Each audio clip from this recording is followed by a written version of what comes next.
Good morning. Good morning. This morning, before we begin, let's remember that now we're in personality, psychology, and faith, and the issue we're dealing with is sexuality. So right now, please gather your thoughts and focus your thinking, just for now, on sexuality issues. Last week, you each had an assignment to go out and interview people about reasons for and against being sexually active as a teenager. You interviewed your classmates, your parents, and if possible, you also interviewed young married people. And then when you came back, you made long lists of reasons for teenagers to become sexually active and long lists against teenagers becoming sexually active. And we talked about those lists, and we looked at them in terms of motivation. The 3 levels of motivation that we looked at were the child that's active in each one of us, pressure that comes to us from outside, from our peers, our parents, and also the adult that is capable of acting inside us. Let's review right now some of the characteristics of that, each level of motivation. Ron, would you read these characteristics for us for the child level of motivation? Or what makes us act like a child?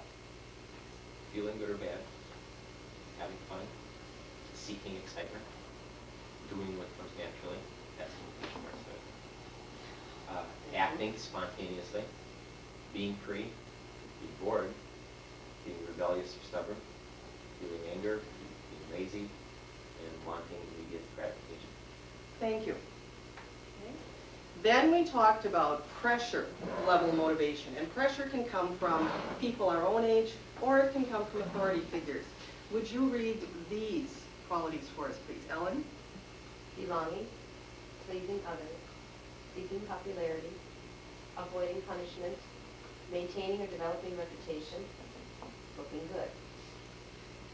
Thank you.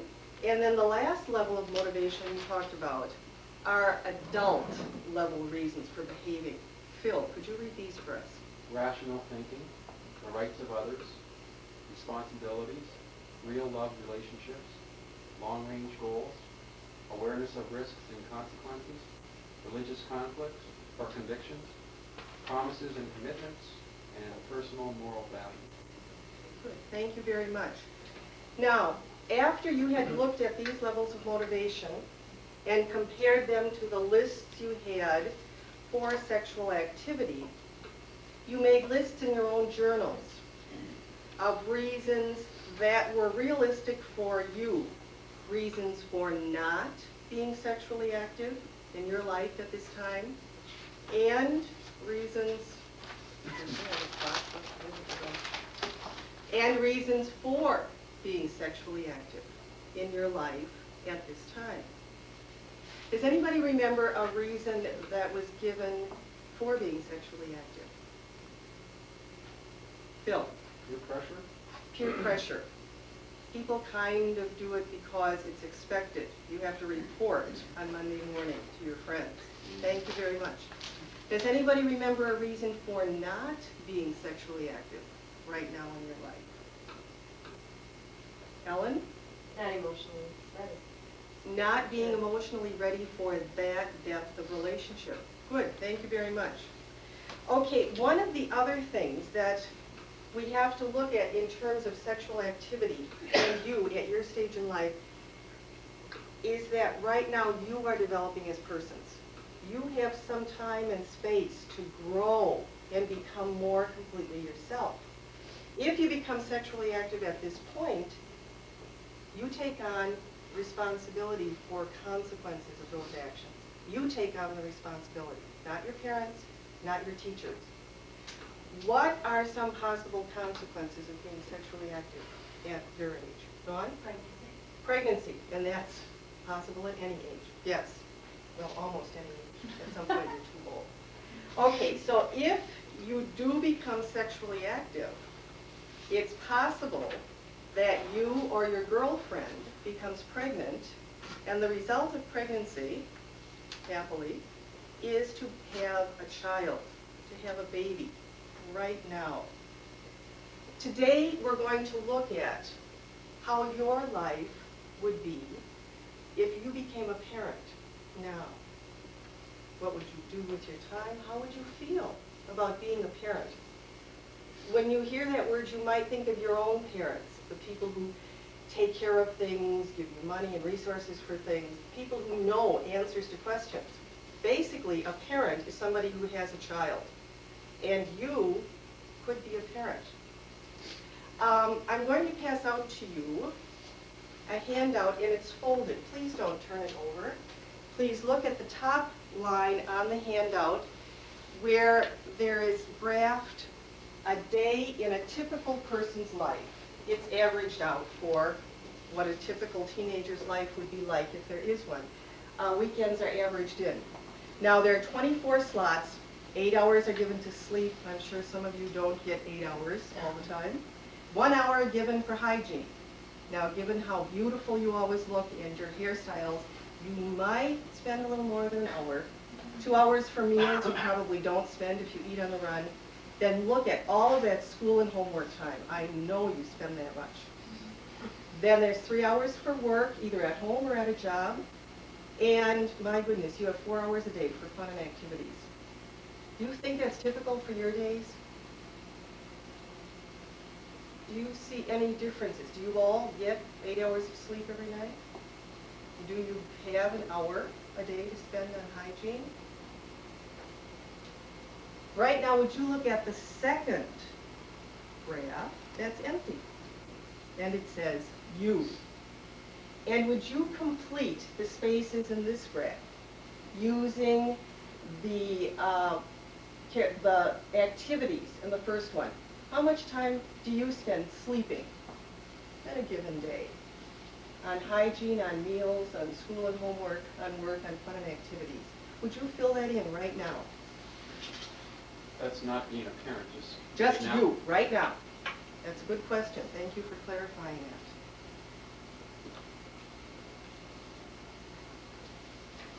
This is on a school day versus weekend? That probably would be clearer if you do it for a school day, yes. Thank you for clarifying that. And you're completely in charge of how you spend every hour of the day.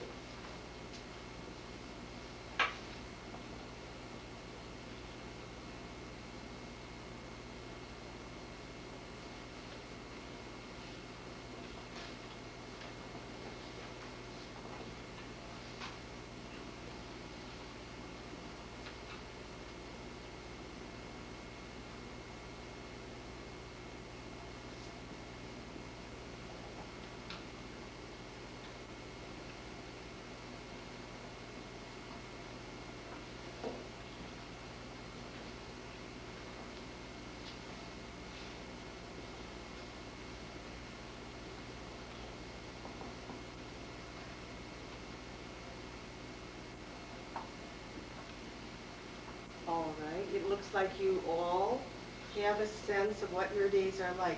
What difference did you see between the day on a typical graph and your own day, Dawn? I get less sleep, I spend more time on hygiene, and I work more, and also put more time into school. And that's obvious with the quality of school and homework that you do. Thank you. What kind of differences did you have? Steve? I had less for sleep, and then I also included sports practices as 2 hours every day. Yes, and that's something that a lot of you have to add in on top of the activities given. Are your days full enough? Ron, do you feel that your days have enough to keep you busy and active? Do you find yourself being bored very often? No. No, not bored. Does anybody here feel that they have a lot of extra time during the day? No. Okay. Thank you for filling out that list. Now I'd like you just to listen as you read to each other just a couple of sentences that have been written by teenage parents.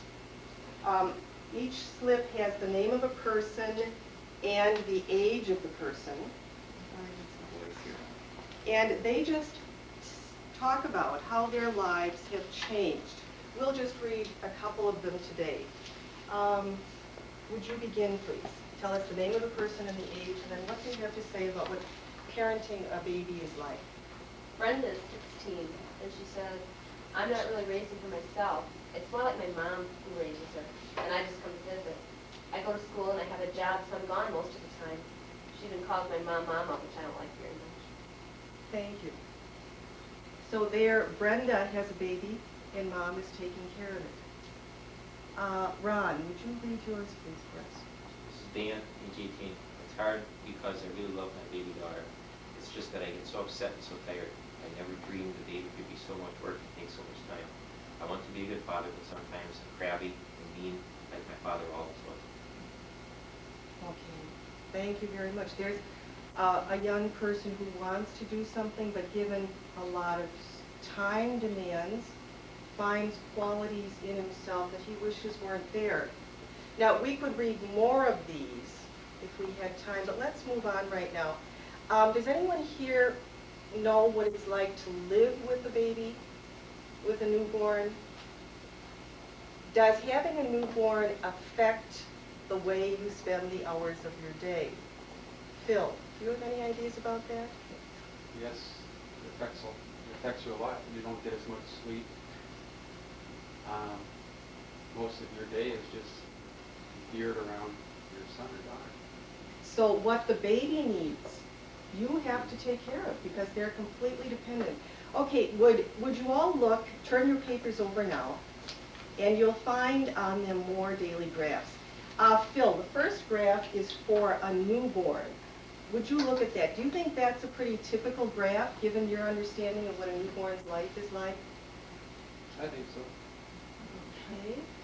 Now, Phil, I'd like you to look, and all of you, I'd like you to look at the second graph, the graph that's for a 1-year-old. There is hope ahead. Notice that with the second graph, the child's life has become a little more orderly and there's a longer period of sleep, so you can count on more organization in your day and a sense perhaps of more control in your day. Now, right now I'd like you to think about yourself being a parent, the father or the mother of a baby. And I want you to go back and look at the graph that you made. Compare that with your understanding now of how a newborn affects the time you have. And I would like you, with that reflection, to fill in the space on one of the graphs on the bottom, teen mother or teen father.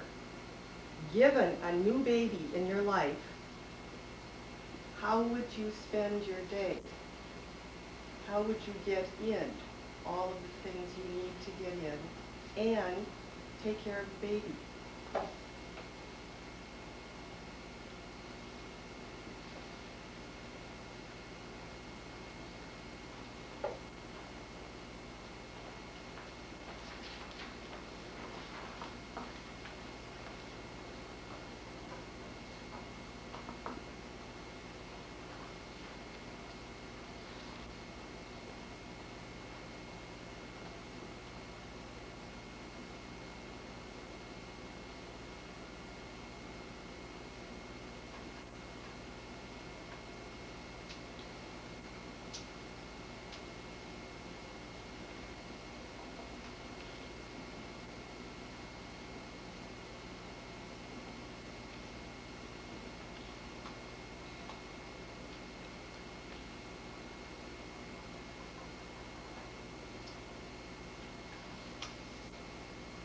Could I have your attention, please? Ordinarily, you'd have more time to do this, but I think you've done enough of it to see that you need to make choices given this other person in the same space of your day. What did you find you wanted to take care of getting scheduled in first? Ron, what do you have? Well, I had feed baby, etc. Pick up babysitter. Okay, so the baby's needs came first on your graph. Steve, what did you write down first? I eliminated the practice after school and substituted time at home. Okay, so something left your life to make room for the baby in your life. And Dawn, what did you have to change? I lessened the sleep. I figured out how many hours I thought it would take to, in combination for feeding, changing, all that, baby, and that left out most of everything else except for baby. Heavy work. Okay, so you had to make major changes in your life to make space for the baby. Okay. In addition to making space in your life for the baby, you also need to take care of the baby. And there are some things involved with caring for a baby that are very pleasant and some that are a little more demanding. Would you each look at the cards that you've been given? Each one of the cards says, imagine that you're the parent of a newborn baby. How would you feel about? And then there are 4 situations. Would you choose one of those and read it aloud and select a classmate to answer that question? Ellen, can we begin with you?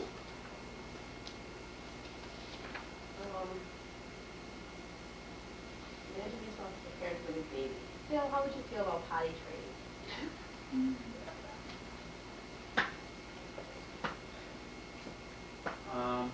From what I've heard, it's difficult for them to learn how to do it. It would bother me if he couldn't do it. Thank you, Phil. Okay, now would you select? Ellen. Imagine yourself as the parent of a new baby. How would you feel about having the baby spit up all over you?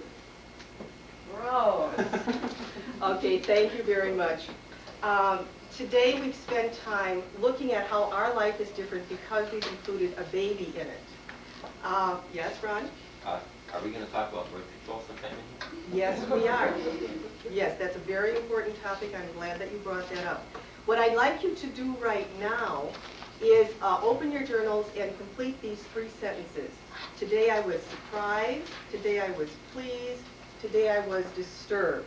And after you've done that, then we'll take turns going around and you can select one thought and share that. Okay, now we don't have time to do that.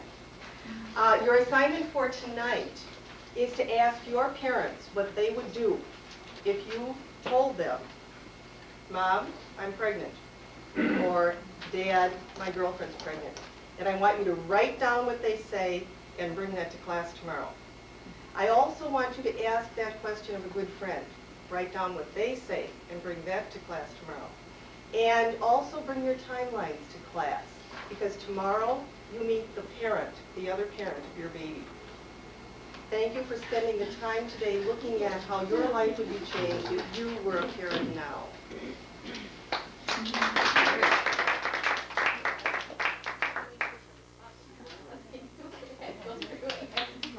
Let's see. I have this, you can have your day.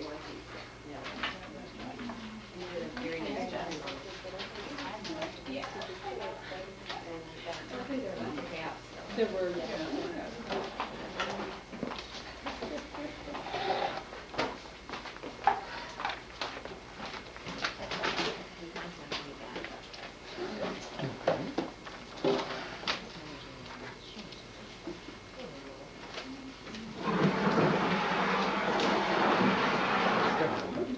Thank you very much, Norma Jean, for the fortitude of being the first one.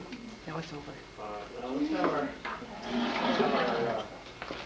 panel over here of observers, supervisors, I thought we were pretty good for something. give a reaction. You were tremendous. Who would like to start? I'm in great. Okay, Karen. About what I wrote, or just anything? Well, Just anything? what you wrote down first. Well, I found this was my first time of doing this because I was a student the other day, and I found it very difficult to sit and concentrate on this. I wanted to watch and listen and so on, so I just wrote a little bit, and then I just put a note that I stopped to listen and watch. But anyway, I thought that, she introduced it very well, and there was a variety of different things going on. you know, they worked with their own day, and then she brought in how it would change if there was a baby and that kind of thing. And it seemed to, you know, and then she brought in the other comments by kids and that kind of thing, and the assignment certainly was representative of what had gone on. The only thing that I could comment on was that you said, and probably kind of a sexist comment, when you said that, you know, Mom, I'm pregnant, and then Dad, my girlfriend is pregnant. You know, that way, but I just caught that, but other than that, I thought it was pretty good. Yeah, Carol. Certainly very positive. Okay. Every answer that was given, it was a thank you. She either repeated the answer or went on and talked a little bit about each answer that was given. I don't remember who asked a question, and she said, thank you for clarifying that. Very positive. Jane. The feelings are really good. And for tomorrow, I'd be really excited.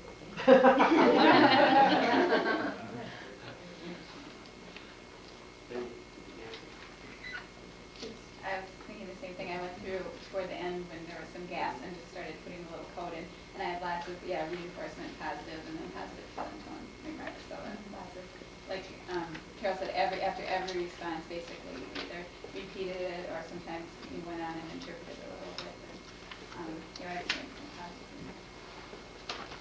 Who else? Sharon? I really thought the introduction was good, especially when she used the statement, gather your thoughts, okay? That brought their attention and focus on what they thought sexuality meant, and then she went into just that one idea of what she was going to present. Very good. She did an extremely good job of feeling tone positive, didn't she? She did a good job then of active participation. She looked at it in overt as well. I mean, she performed overt as well as covert. She used the rhetorical question that we had talked about, that I talked about the other day. She said it's specific. Do you think that's typical for your day? And then she said, right now, look at the sixth of the second graph. So you notice that's an example that she used of a covert, because she didn't expect an answer. What she wanted them to think about was that day or that graph, and then look at what they thought their own might be. She had a lot of active participation. She had them fill in the chart, didn't she? So it was all related to the objective. If you look at it, teaching to the objective was extremely well done. Everything that she did was directly related, whether it was information, whether it was questions that were asked, whether it was any participation of the students. It was all directly related. Everything was extremely positive. So in that particular case, it becomes very difficult to say, well, this is then what Norma Jean should do, right? What one thing might you suggest that, from what we talked about with Hunter, that you might suggest that she consider in the next lessons? Okay, one thing that I thought about that you might consider, and that is having some closure more often. Remember, closure is to get the student to respond. So that would be the one thing that I would have a suggestion for her consideration. So, go ahead. Can you give me an example of when she, I guess I'm confused about it. Like what? I know we talked about closure should be at the end of a unit or whatever, and doesn't necessarily have to be after every day. That's right. It can be the end of any little section is where you should have closure. So a little section would have been after they read those books. Yes. What does that mean to you? Okay, and she could have asked Bill or Steve, we read these now. What does that mean mean to you in your own words? So that would be an example of it. That's closure, because then what that does is it gets the student thinking about the full picture in his or her own words. So that's the advantage and the benefit and use of closure itself.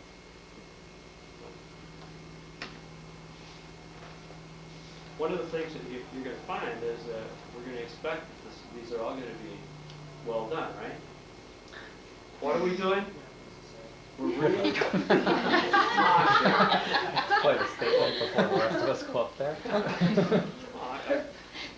Just by the very nature of the fact that you planned for this and you're in this course or in this program, it shows that you have aspirations and you are good to start with and you want to become even better.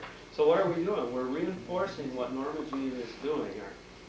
We're saying that she's done an extremely good job in that. Therefore, she should continue to do that, and we're giving her also one suggestion. Remember, in a conference, you don't give 20 suggestions. You give 1 or 2 suggestions that will provide her with something to look at. If you give her too many, then she's got to work on, well, which, I got to get them all in there, and she gets more confused.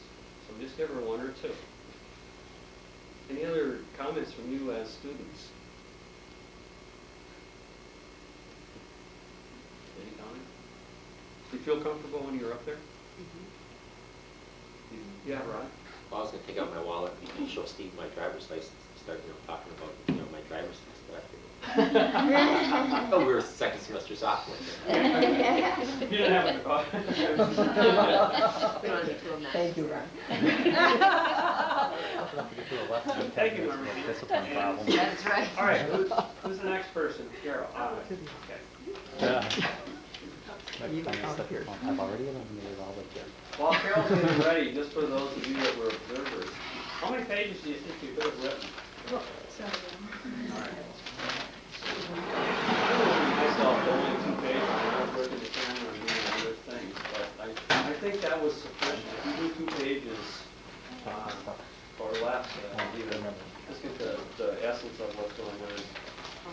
So So you're saying you shouldn't try to get every word? no, You're not saying that? I'm saying that I agree with you. Don't, Okay. Sorry, I'm confusing you.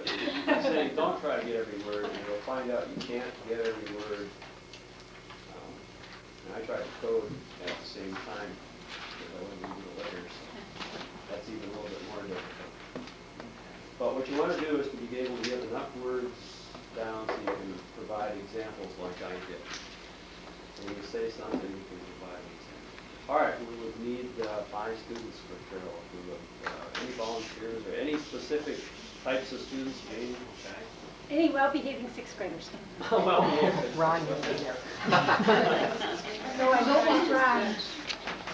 I don't want them. Thank you. Yeah, right. This is we have to have. Yeah, 4, I would prefer 4 because I only brought 4 Oh, that's activity fine. sheets. Okay. No problem. You want a fellow? Oh, okay. Max, Do we need a pencil? Yes, you do. I'm sorry, you need pencils.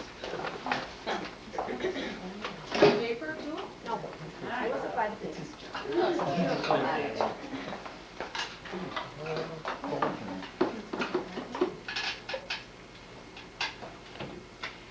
By the way, but the activity that we're going to do, I've shortened it, so hopefully it will fit into the time frame a little better. But so that the activity that the students would have would take them longer and would be a little bit more difficult when they get down to the end. For you, it won't be so. It'll be really easy. This is 6th grade. What, 6th science grade or- home economics, about a 1-week discussion on decision making. The first step of the writing process. Now, if you'll remember yesterday, I introduced you to the writing process and I told you there were 5 steps. Does anybody remember any of those 5 steps that we talked about yesterday with just the brief definition that I gave you?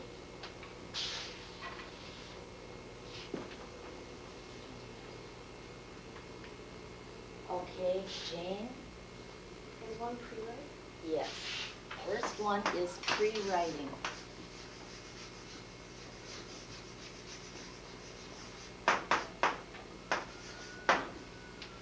Any others? Okay. I know the last one, the final copy. Yes, final copy. And we referred to that one yesterday as publishing.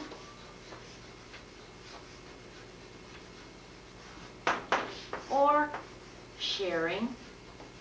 And as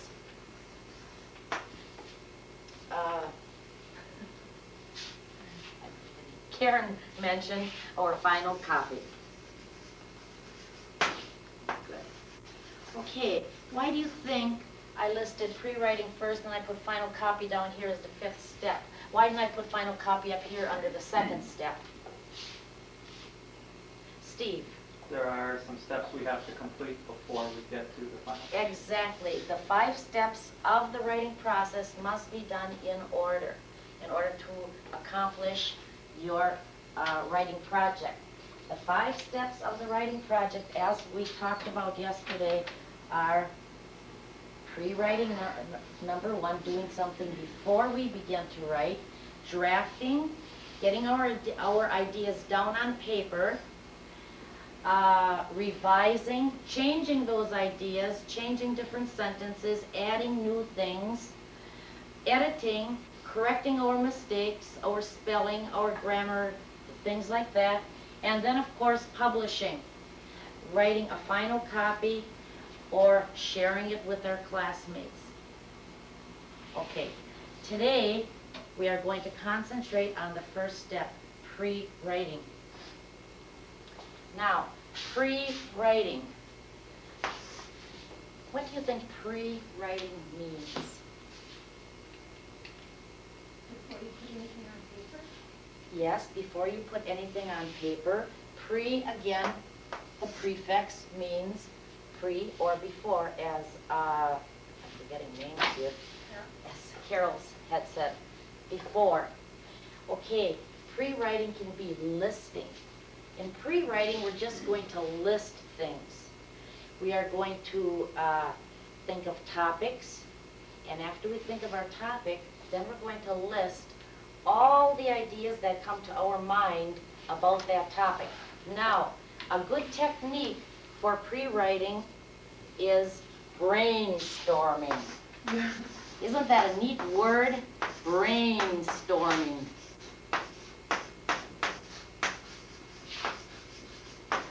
Can't even fit it on the board, it's so large. Okay. What do you think brainstorming means? Brainstorming. Does it make you think of anything? Can you get a picture in your mind when you think brainstorming?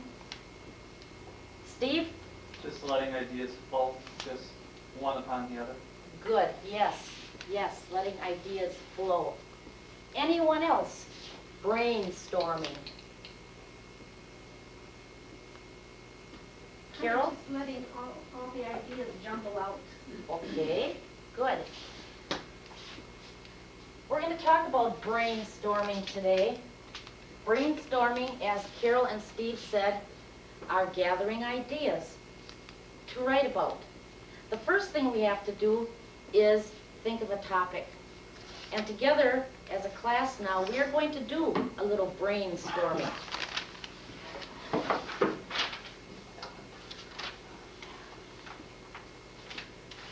Now, what I would like you to do is think of a topic that we could all work on together to brainstorm. Can anyone come up with a topic that maybe we could all use for gathering ideas? That would be something that would be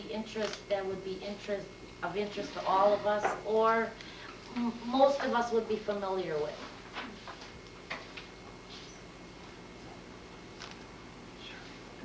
How about dogs? Good. Good, Karen. Dogs. Okay. You see these little light bulbs around the transparency? Okay. We're going to light up those light bulbs with all of our ideas. So, our topic will be dogs. Now remember, no idea that you come up with about dogs can be wrong. Anything and everything about dogs can be listed.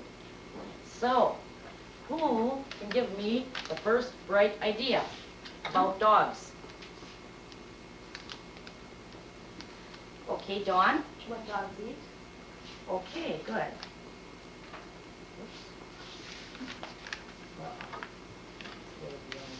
We're going to have orange light bulbs today, boys and girls.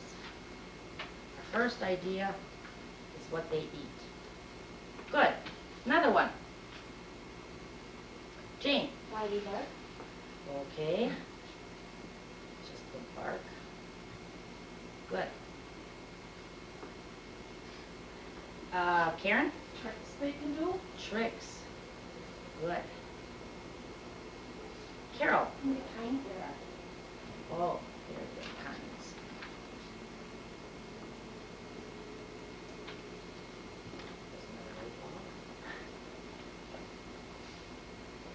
Another one. Carol? You have to clean up after them. Okay. Clean up.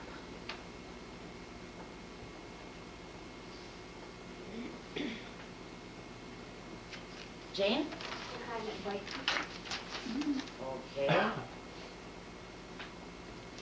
Right.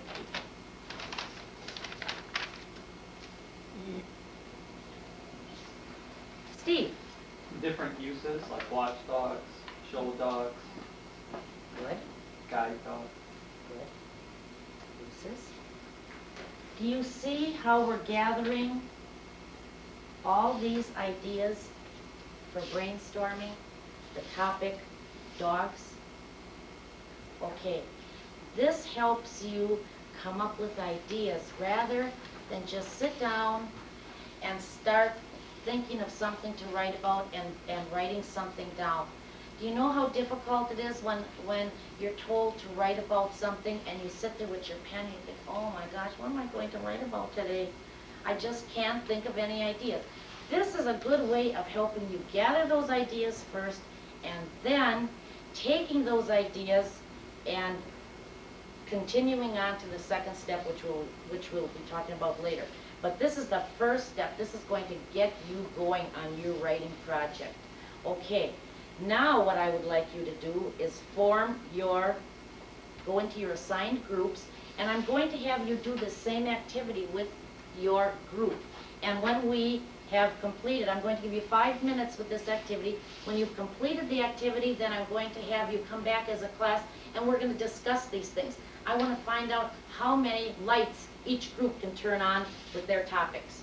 Okay?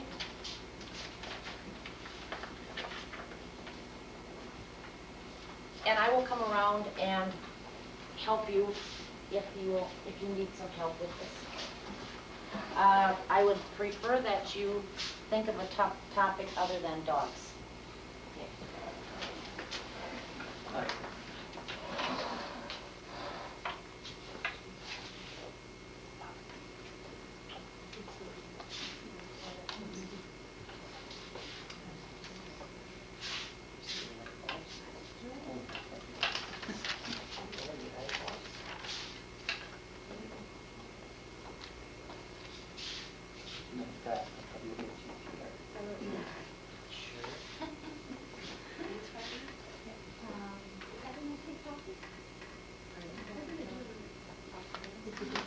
Oh, certainly, that's fine. That's fine. Anything and everything can be considered topics.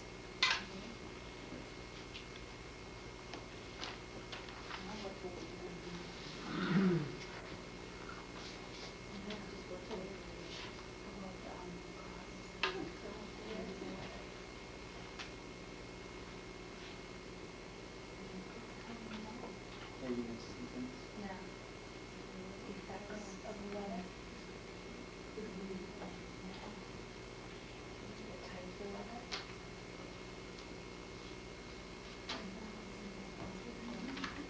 Okay. The technology can create things like that.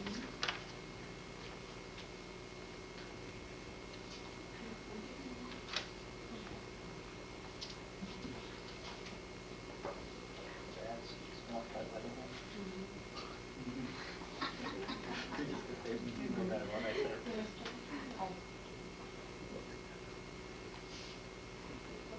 We're below 100.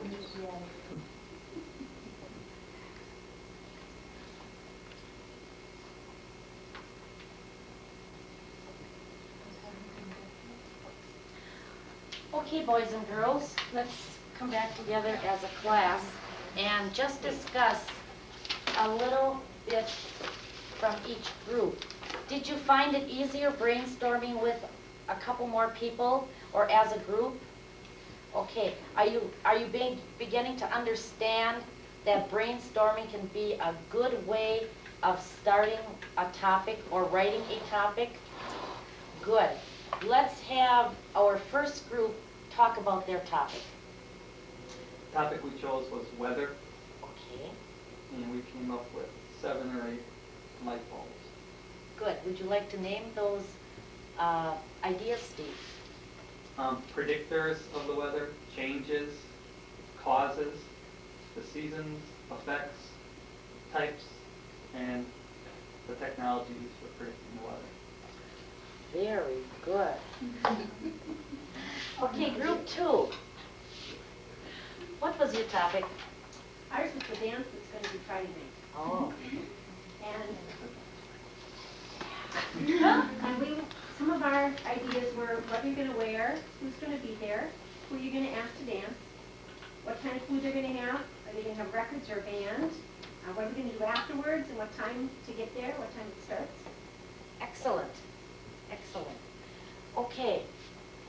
Now, brainstorming, we have concluded, does 2 things. Can you tell me what those 2 things are? What is the first thing that brainstorming does? It helps us select or think of a what? A topic. And after we thought of our topic, what does it do then? Carol? Gives us some ideas, right? Yes, it gives us ideas to write about. For tomorrow, I am going to hand out to each of you another sheet exactly like I handed out to you as groups. I want you to brainstorm a topic for tomorrow as individual projects. I don't want you to use any of the topics we used in class today. Tomorrow's topic that you will be bringing to class will be used for a second technique that I'm going to teach you as part of pre-writing. And that will be called clustering. So tomorrow, we will be using your individual brainstorming sheets, and these sheets you will continue to use through the 5 steps of the writing project. Please make sure you keep these sheets in your topic folders for future use. Okay? See you tomorrow.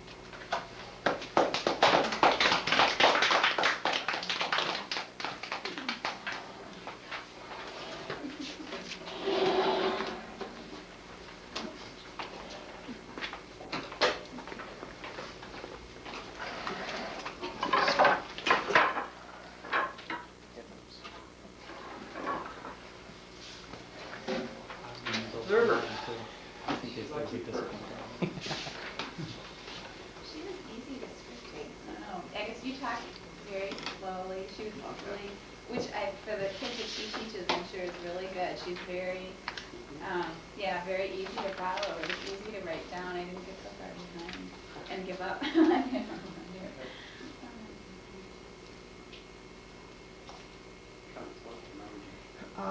I think Sharon's questioning model was very positive because I didn't write down my student answers. They were all correct. So she was able to ask questions that the students were correct, and then you validated that success saying good and would expand what they had said, doing good retention things and I think motivation too, success, knowledge, and result. I think you taught in sections. First you did the set, then you asked, then you came up with the first step, what is pre-writing, then you practiced, then you defined brainstorming and practiced brainstorming, and then you concluded that, and then you put them in groups. You did more giving directions, doing the activity, and then summarized it, and went on to the next activity. I could see the segments clearly in what you were doing. She has the closure then with the active participation as the method of closure. Okay. Yeah, Bill? I like the overhead that you had, very clear, very professional looking. And then I like the way that you went through each of the 5 steps, gave a little brief description of each of them, and then said, today we're going to focus on the first one. And there was kind of like a little bit of relief, because trying to remember all 5 and a little bit that you said, then when you said, we're going to concentrate on the first one, it was kind of like, okay, I think I can handle that. And going along with that too, when she had it on the board, she listed the first one and the last one. And on the board, she didn't worry about mudding up those middle ones. This is the first one, it's gonna get us to the last one. And she did review, because they talked about in the meeting before, what those 3 were in the middle. But she didn't dwell on, like Phil said, she didn't dwell on or concentrate on them. There was a reason we're starting here to get to the She really showed you the task analysis, didn't she? Mm-hmm. There are 5 steps to get to the final of writing, and she tried to get the students to review, to find, if they remember, so that's your active participation. That's how you use task analysis to get from one step to another. And she was just dealing with the first step. The association was good too, the ideas with the light bulbs. Right. Mm-hmm. So you Like got that, coloring a light bulb with every idea. Okay. I was going to say the same thing. As a student, that would kind of fire me up. That Okay, type so of there was person, interest, wasn't there? Color it out. There was interest, there was vividness, the light bulbs. And just the way she introduced brainstorming, Yeah. isn't that a neat word? And I'm like, that is a neat word. Yeah, that got them going. And then the last group activity, you said, see how many lights you can light up. And there's a little bit of competition there, but in a subtle way. And that would give them, let's think of as many different things. And it goes along with motivation for success, because you said 7 or 8. Well, right away, that's motivation. I was successful in being able to, in my group at least, the group was successful. So yeah, group success, so that's motivation. All right, other comments? Yes, John. There's some good positive reinforcement with the use of a rhetorical question, after the activity, isn't this an easier way, or isn't it easier as a group? This is a good way to get started. And then you went into the sharing, let's share, and topics came up like weather, dance, etc. Other, yes, Jane. As a student, I kind of thought, oh, cool, we get to use a pen. I think that can add a lot of movie. When I was in school, She also used color. Vividness is not only words, or it's not only color, it could be either. So you had something. Well, I was just going to say pretty much the same thing. In a topic that's so English related, where you think writing, nothing but words, to bring the color in and to kind of just relate something other than text. It had meaning to, if you think about retention, it had meaning to it, because what did she say the brainstorming was important for? She brought out. Okay, she said, to find out more about your topic, right? Okay, what she was doing then was assisting the students in solving their problems, so it suddenly had meaning to them, because the students were saying, oh, she wants me to write something. Ah, here's brainstorming. It now gives me a technique to use to develop some of the parts of that topic. So that's what we mean by motivation with meaning. It has meaning to the student because she said in your assignment, she referred to a writing assignment. I'm not sure exactly what the words were right now, but this is going to help you going on your project. So that's what I'm talking about. The motivation is there. The project is there. This is going to help me complete the project. And that's what we mean by motivation regarding meaning of it. It has meaning when you can relate it like that. Other things? Yeah, Phil. You had forgot a few names. Yes. And that happens to me occasionally too. Is there a technique that a person can use if you've been calling on a person by their name and then all of a sudden you can't remember it, but you don't want to come right out and say, I forgot your name. What's the technique that you can use? And the one thing that she did that I do in class too is as soon as you knew the name, you used it, and it said it every time. Yeah. Now, when you forgot the name, that was like the next person you called in again, which reinforces it to yourself. So it does give you that feeling that she is interested and has concern, right? That's motivation by level of concern. It wasn't the first thing the school said. Okay, so all of these things, you notice that you're That's why I said it's gonna get more and more difficult because you are, and you're putting in the extra concentration to use the various parts of it. And we don't want to, as observers, say things that you should try just for the sake of saying things to try something.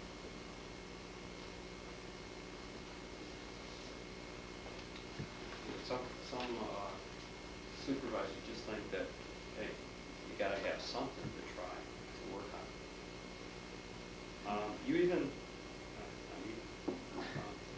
You did use monitoring and adjusting. You elicited responses, didn't you? You asked questions to elicit. Does anyone remember the 5 steps?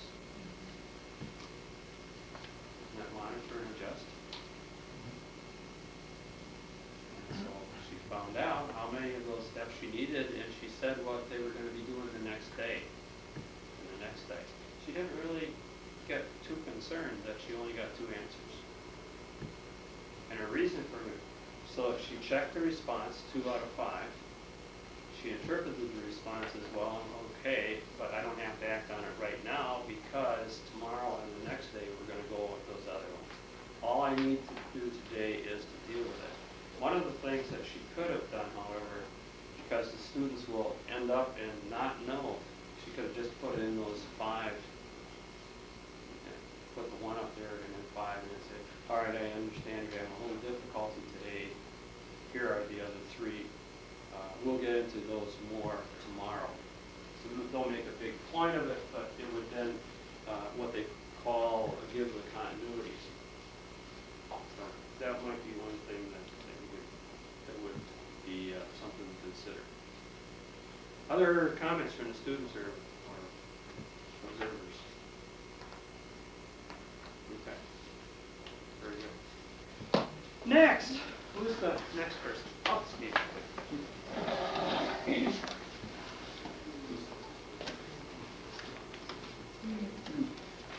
Just 4 students?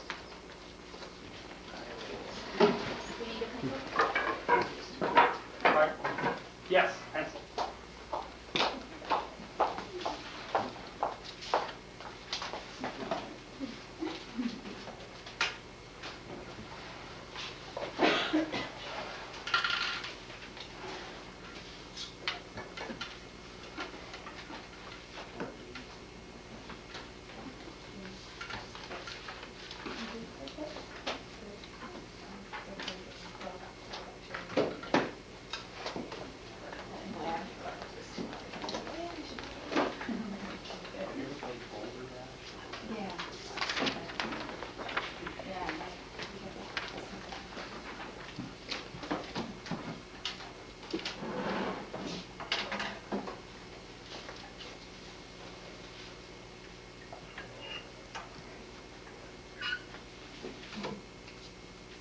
This will be a high school accounting class.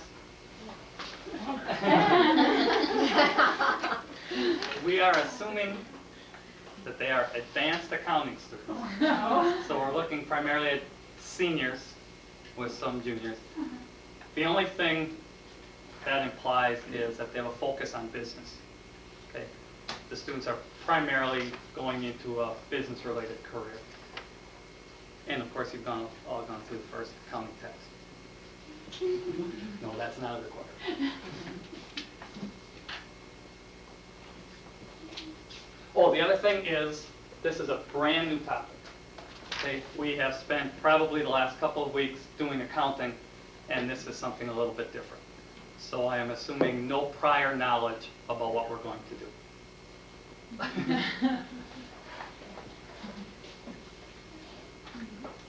When you see this man's face, what is one word that comes to mind? Take a minute, think of one word that comes to mind when you see this man's face.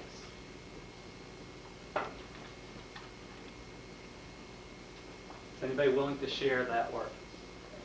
Rich. Another. Greed.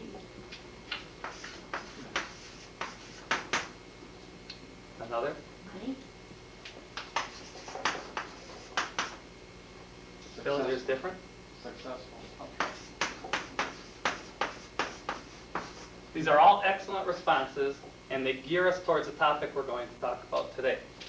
We're going to look at ways of making ourselves rich by gaining more money and, as a result, becoming successful. This is more of a value judgment that you put on it. We will spend time dealing with that later in the semester, but we're not going to talk about that today. But it's a very good point, and as I said, we have a project later on where we will apply your values to what you think about people making money and spending it. But we're going to gear up primarily today on how to make money. One thing I was always told in my college classes when we discussed money was it takes money to make money. Well, what we're going to do today is look at ways you can make money through the stock market. Primarily, we're going to look at stock speculation.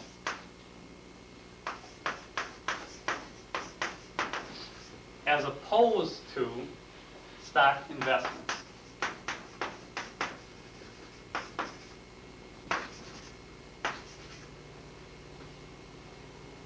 The definition that we're going to deal with is that stock speculation implies buying a stock at a low price, selling it at a high price.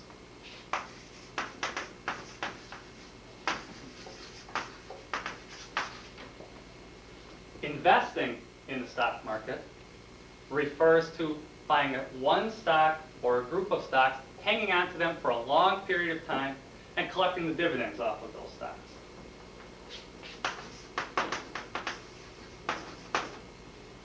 Of the two, buying stocks at a low price, selling it at a high price, a little risky, or buying a set of stocks, hanging on to them for a long time, and just getting a dividend check at the end, which would you consider to be more exciting?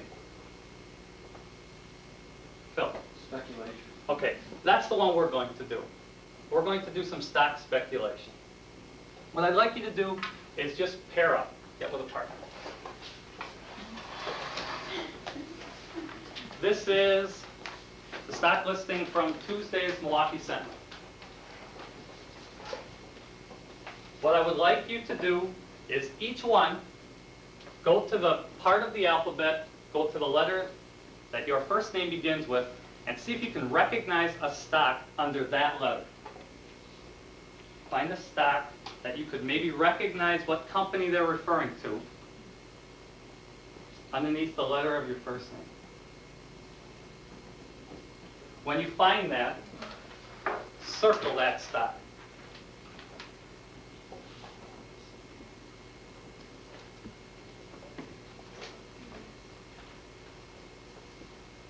Okay, very good.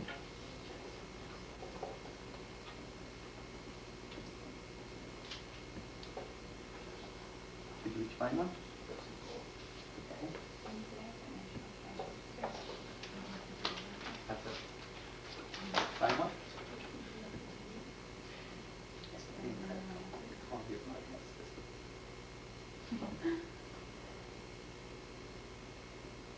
Come on, find that, should we?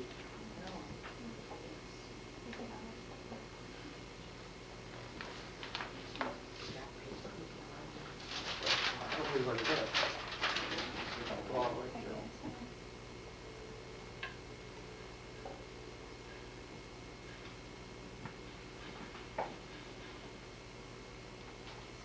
How about that? Familiar?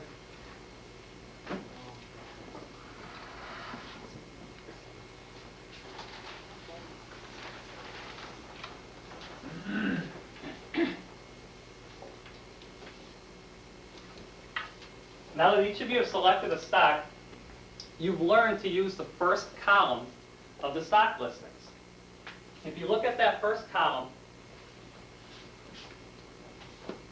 in the Milwaukee Sentinel, it's simply labeled stock, and what it is an abbreviation for the particular company that you're dealing with.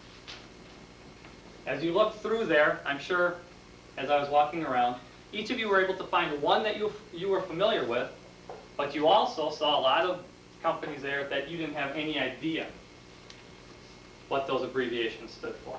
So I think you can see there's going to be a little research involved if you get really into this. But on the other hand, a lot of people select stocks just by what they say is throwing darts at a board. They pick one out and that's what they stay with. That's more or less what we just did. You went through and you just picked one out that was familiar. And that'll be our first step. You selected the stock. The next step is to decipher the company name and go through and find out whatever you can about that company. All we're going to deal with today is the price of that company. As you look through the listings, could anybody determine the price of the company? The one you selected.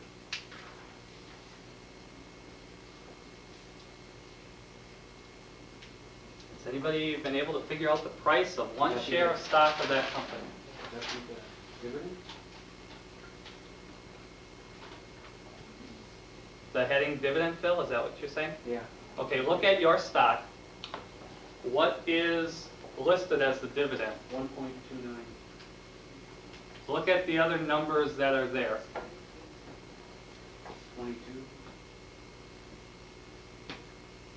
Given the other numbers that are there, do you think that the price of that stock is $1.29 a share?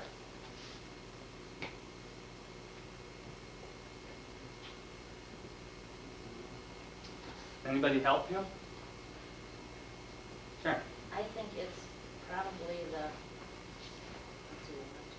fourth number across where they're pretty much alike, like 33, mine says 33 and a fourth, and it goes up like 33 and a half. Okay. Does that tells the price that you pay per stock? Okay, that tells the price, and as you said, there's a listing there. What are the headings above those listings? Sales, or high and low? High, low, And last. Last? and last. Last. What do you think last would be? That's where it closed. at the end of Okay. the day. That's the current price of your stock, the last. The high would refer to the highest price earned on that, or sold that day. The low would be the lowest price that stock sold for on that particular day. The last is the closing price. That's the price we deal with. So what we're concerned with today, only the name of the stock and the last column for your stock. Those are the only two columns we're going to worry about today. Stock and last.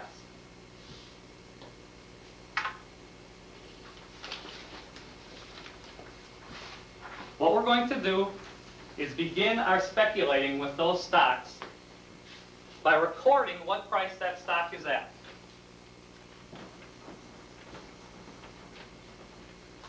The handout I gave you has a column first for security description. There are two examples there. The first is for AT&T. The second is for Sears and Roebuck. What I would like you to do is on the third line, write the name of the company that you found.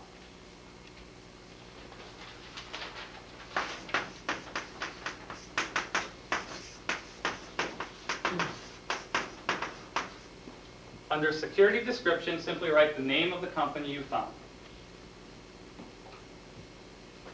The next line says symbol. We're going to leave that blank. As I said, we're only going to worry about two columns today. So what I would like you to do is go over to the price column and record the price that you found underneath which column from the newspaper? The last column, which was what we said was the closing price.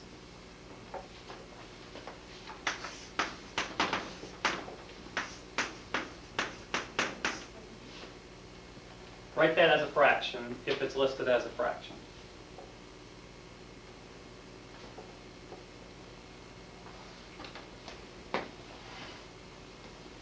Okay, I started off by saying it takes money to make money.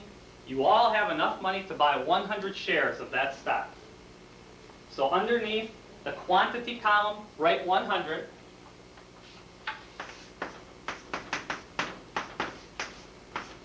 everybody is able to buy 100 shares of the particular stock that you have. The last column then that we're going to fill in will be the total cost column. How would you calculate the total cost? Multiply which two? The price times per quantity. Very good. So total cost equals the price times the quantity. Everybody's quantity is 100 shares. Does anybody need a calculator to make that multiplication? As you look, there are some of them listed with fractions. For example, which one do you have? And what's the fraction? 33 and 7/8. Now, if you're going to multiply that out, we have to think in terms of dollars and cents. So for our purposes, let's assume every eighth is 12 cents. Okay? Every eighth will be 12 cents.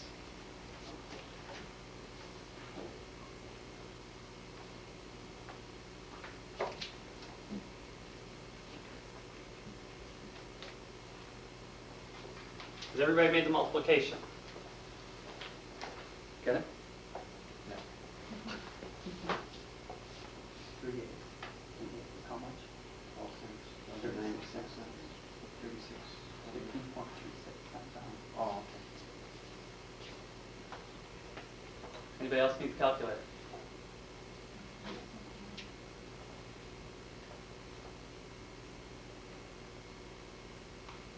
Everybody made the multiplication? Okay, so we've selected a stock. Everybody has 100 shares of that stock. You found the price, and you figured your total cost. Selected the stock, found the price. Everybody has 100 shares, and then you calculated the total cost. Now what I would like you to do is go to the letter in the alphabet that your last name begins with, find one more stock, determine the price, and given 100 shares, how much would that cost? And the price is given in cents, like 33.7. It's $33. Right. It's a fraction. $2.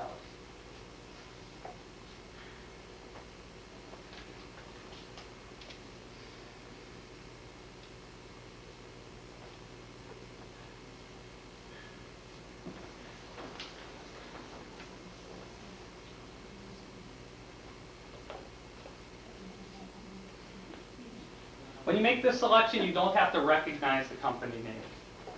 Just select anyone that begins with the same letter as your last name. What you may want to do is select one that doesn't have any fractions to deal with.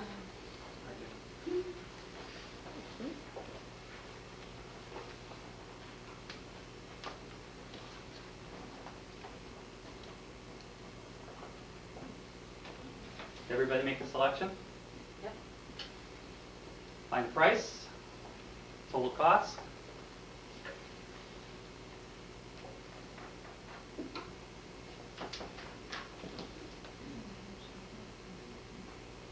Then let's review what we've done so far. We started off by saying we are not investing in the stock market, rather we are doing what? Yes. Speculating, very good. As speculating, what we are trying to do is buy a stock at a low price, eventually sell it at a high price, and make money. The first step of that was selecting a stock. Which column in the newspaper did you use to select the stock? First column. Very good. First column. It was an abbreviation of a company. Then we had to figure out how much are we going to spend to buy one share of that stock. Which column did we use for that? Sure. Okay, the last column, the one labeled last. Not physically the last column on the page, but the one labeled last. And finally, we had to figure out how much we were going to spend on that particular stock. We assumed everybody had enough money for 100 shares, so to figure out your total cost investment, what did you do? Okay, multiplied 100 times the cost. Thank you. What we will then do tomorrow is with the same sheets we have and Thursday's newspaper, we'll go back and see if we have indeed made any money. We'll look at what the new closing price is or last price and make another calculation and see if we've gained or lost money. See you tomorrow. Or we could do it now. Who's gonna have the paper? Here's a 70-cent shot, huh? All right, observers, feedback. You like, Ron? That'd be nice if we could end class whenever we felt like it. You know, 'cause sometimes there's like a couple minutes remaining, and sometimes you run out of time. And stuff like that. Just think.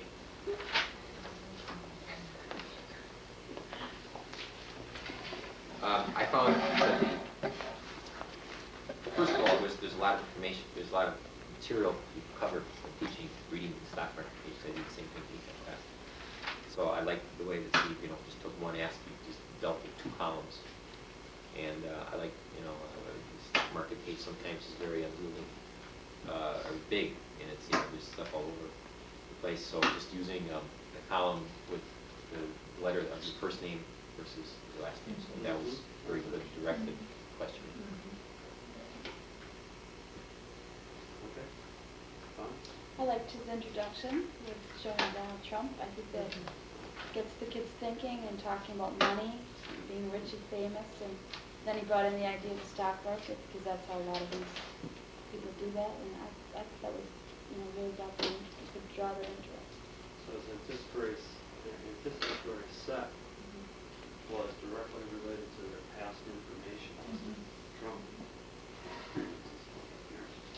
He was constantly reinforcing what they had talked about before, reinforcing, reviewing, the way he, on the board, he starred the rich, those words, and then when he checked the word stop, and then, so that part of it we're done with. And it was, for something that was completely new to them, it was important to, continue to review on that. So I think he had it real quick. I also like when he crossed one out because it had to do more with the feeling, and he didn't put the idea down. It was a good idea, it was fine, we can deal with that later on, but for our purposes right now, we're not going to do. He did that in a real positive way, so the person didn't think his idea was dumb or stupid. I also like that when he did give them things to do, with the newspaper and finding things, he made a point to really go around and check and see how people were doing and help without giving them the answer, giving them, What, in terms of motivation, what's that called? Level of concern. Tried to get them to have a level of concern, and you also dealt with the level of success. plus he had the calculator there. Okay, For the people that, you can't assume that everybody knows how to multiply by a 10 or 100 or 1,000. It's there, and you didn't make anybody feel bad if they had to use it. It wasn't a math class, that wasn't the point of the lesson. And he did make a point about it. Pick one that doesn't have a fraction at the end. If that's a difficulty, pick one. Well, he didn't say you had to pick one, the first one on the list that had your last name or your first name. He said to make it easier. So he wasn't trying to make it difficulty. So he was interested in your feeling of success. Good reinforcement by doing it a second time also. All right, yes. Yes. Okay. Go ahead, And Jamie. then he said, it takes money to make money, that just sounds like a jingle, something that you're always gonna remember, so use in the future, and then he used it like twice.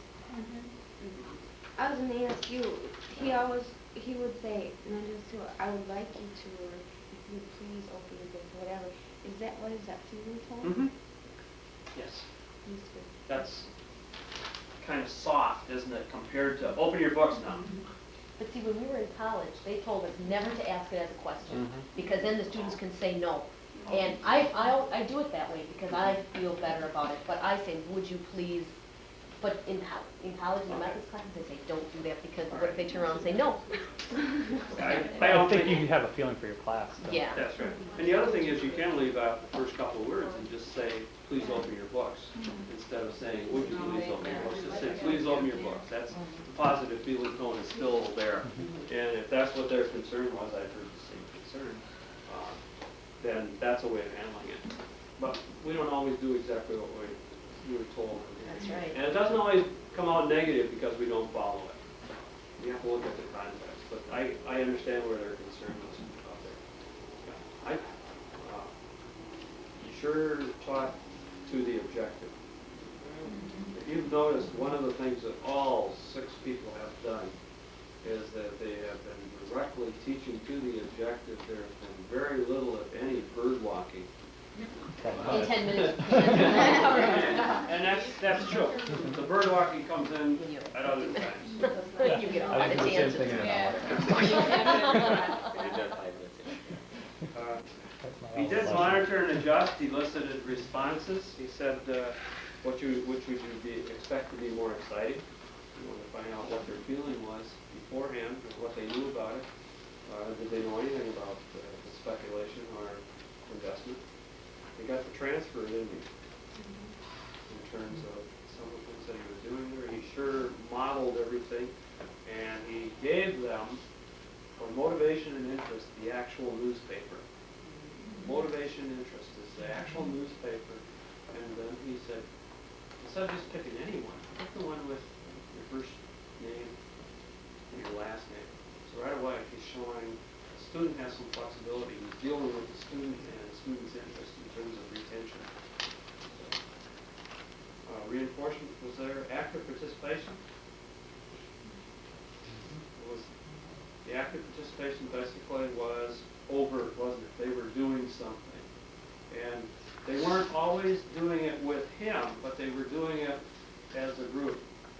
So there were 2 types. There was the active participation in a group, and there was the active participation as a response to his questions. All right. Other questions, comments that the students might have? Steve did something with this advanced accounting that I feel like I do deliberately with seniors when I do theological issues. There's a lot of solid information in the field, and you don't attempt to water it down. You select from it so that the students can handle a limited amount of information, but you let them know there's lots more there if they want to get involved and seek it out. It was real, wasn't it? Yeah. He didn't give them a handout, or he didn't give them a page out of a book. He gave them a newspaper that was recent. So it's real. And that's really a way of making things more interesting, more meaningful to the individual. It has both meaning and interest. Interest because it's new, current, and it's meaning because it is something that they can get in your newspaper. It's something that's not hidden away someplace. It's something that anybody getting the newspaper almost every day would have access to. All right. Done an excellent job. I just want to make I want to ask one question. While you were making the presentation, did any of you, as students or as the teacher, have a problem with the TV camera? No. What TV camera? Okay. Forgot it there. Yeah. Yeah. You think about that in the classroom, because we talk about getting information. You know, the differentiated parts of the whole thing, the supervision, is getting information from a variety of sources. We talked about a number of them, but one of them is the TV camera. And the other, you could use the audio if you wanted to. Audio is more difficult than TV right now, the way they're currently made, unless you wear the microphone with the battery pack. But we're finding what we're doing, using the TV cameras to give us audio. If we don't want the video on it, we just take and copy the audio part of it. Because the TV microphones seem to be far superior to most of the audio microphones that we get, just plain. And maybe that's, I don't know, if that's the emphasis on the technology or what. But what can you get out of the TV that you can't get out of audio? Or that you can't get out of the script taping and the comments that we as people have made here? Yeah, go ahead. Your specific mannerisms? Okay. One of the biggest things that you get out of it is the mannerisms that you have. Secondly, you can look at it and say, and see yourself to determine whether you're dealing with all the students or part of the students. two things on TV that you cannot get in any other way. Are mannerisms and how you're relating to the entire group. That's the importance of the television camera and recording. It's worth it to do it, but there's a real question as to whether it's worth watching it hour for hour of teaching time. But most of the time you can find out very quickly the mannerisms that you have and whether you're addressing the entire group or just certain parts of that entire group. The TV camera is important for those two. Other than that, you can get most of the information from the comments, from the type scripts, script tapes. I call them type scripts. It's my old habit coming through it. Madeline Hunter calls them script tape stuff. And I try to use it, but I sometimes revert back. See, that's my previous learning was, a degree of learning. The previous learning was very well done, so I have a hard time changing it. Other questions and comments? Sessions. Tomorrow we'll continue with it, and hopefully each of you will get some feedback, but in the process you're noticing that you're also looking at what PUSH does, and it's becoming, I think, a little easier for you to do it, to look at the salient things, to look at it and say, oh, this is what's important. It's still difficult to stay away from the lesson because that's intriguing.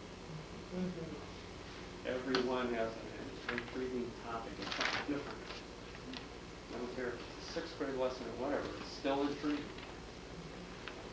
Have a good afternoon. I'll see you tomorrow.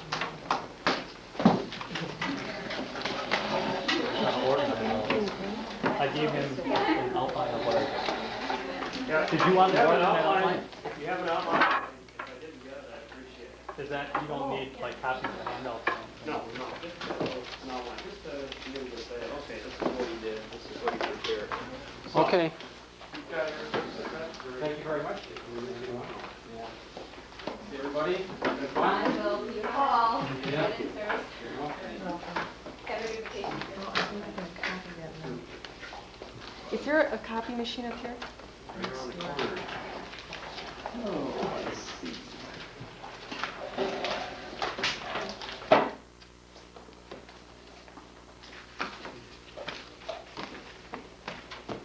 I think it's going to take most of the day on Friday to organize the handouts. Well, you've got some handouts, and why didn't you distribute these? Well, this is okay. Oh. I put them out there and I said, oh, they can pick them up on the way out. As soon as the class is Pick them up over. on the way in tomorrow. They'll Yeah. be there. I like to put stuff together. Oh, let's see. That'll be one less lesson.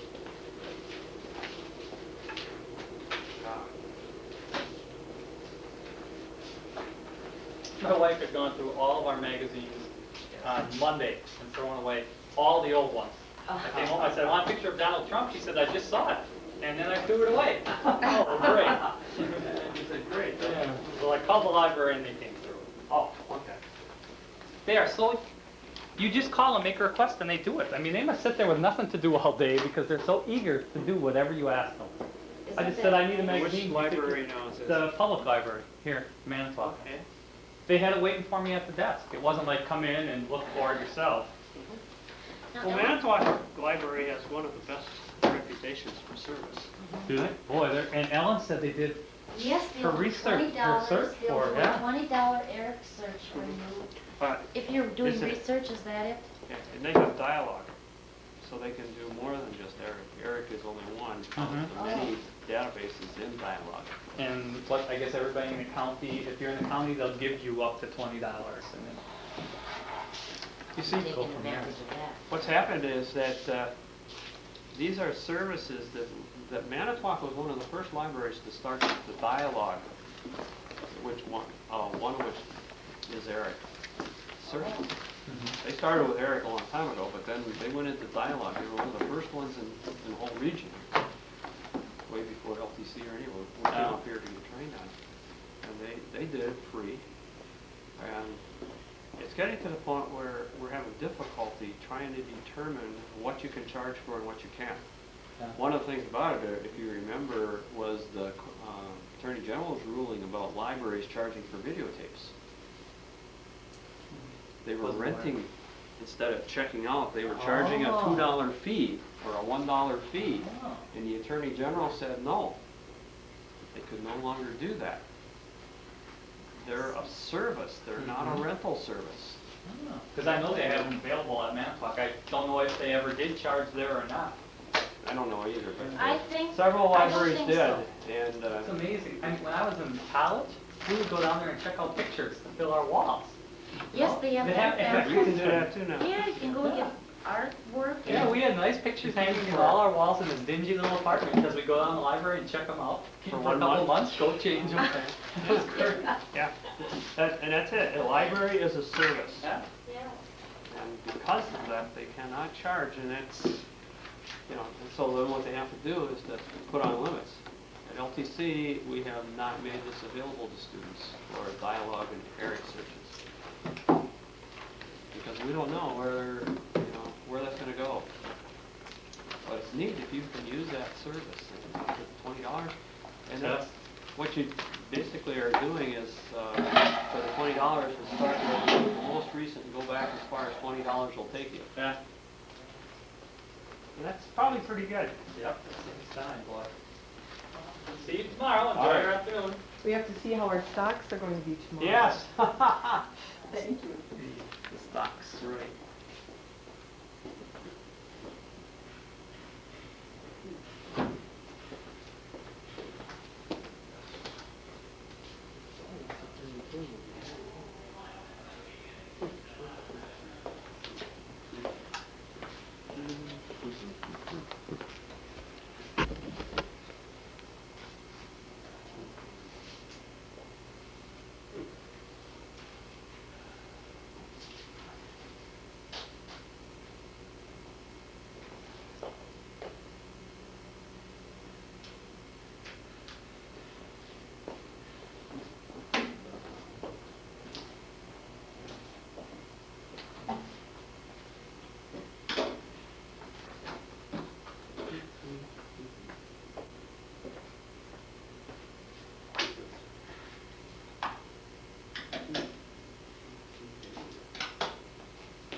Yes, one more. Have you met Mr. Governor? No, that was Mark Bronner. Oh, Mark, good to meet you, yes. Mentioned your name to me a number of times. Good to have you with us today. Oh, it was very positive sense. Good that you have this, right? Oh, yes.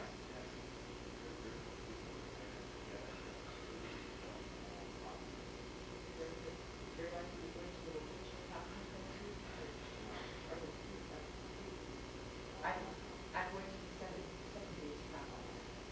But Keith Marshall is going to teach us that talk on the articulation project.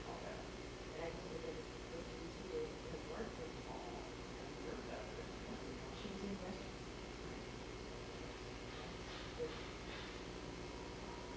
But that she has time off because she does have a lot of background, and she has time off to do these kind of things.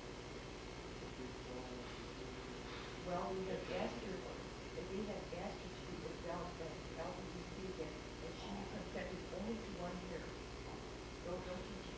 And then I think she's going to do something. Then she can buy a grace period. Yeah, all right. Okay.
Gotta turn this thing off.